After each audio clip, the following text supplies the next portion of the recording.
Are you considering forking over $300+ for this carbon flash painted splash guard kit? Well, I did, and let me save you some time, money, and frustration. Just don't. Today we're going to take a look at what happened after I put these on my Corvette. But first, today's video is brought to you by Ford Insurance. With the cost of home and auto insurance going through the roof, now is a great time to talk with an expert at Ford to review your coverage and potentially save some money. Visit them today at fordinsurance.com. Okay, so a little background here. I bought this kit while my C8 was on order.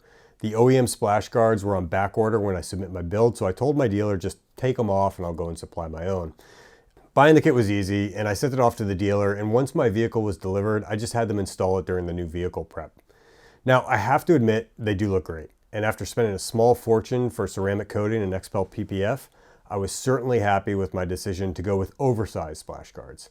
My detail shop happened to have another C8 in when I dropped mine off, and I was able to see firsthand how much debris gets thrown up onto the rockers without guards. Real quick, I also want to give a shout out to Unique Car Care outside Boston. These guys do amazing work on high-end cars, and if you're in New England, then you should definitely look them up. So the guards are on, summer had started, time to enjoy it, and I did. But when I went to go and store my Vette in the fall, I noticed the front driver's side splash guard appeared loose, and sure enough, it was. I could actually wiggle it freely. Looking at it closer, I noticed it was actually broken. What I didn't expect was that the front passenger splash guard would also be broken, and in the same exact place. Now, my Vette only has 1,200 miles on it, and those were gentle miles during its initial break-in.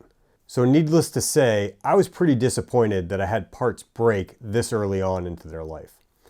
Pulling off, you can clearly see where both broke in the same exact spot. That's no good. I paid over $300 for this kit, and it didn't even last a few months. I contacted the ExtremeOnlineStore support, and they basically said, tough luck, 90-day warranty only. So much for standing by your product. So are they worth the money? Well, obviously not, but my bigger takeaway here is that EOS is not the type of company I will continue to do business with. If you make a product, you should stand by it, period. And that's clearly not the case here. Well, that does it for today. Hopefully I can help you save some time, money, and frustration. And if you like this video, then you know what to do.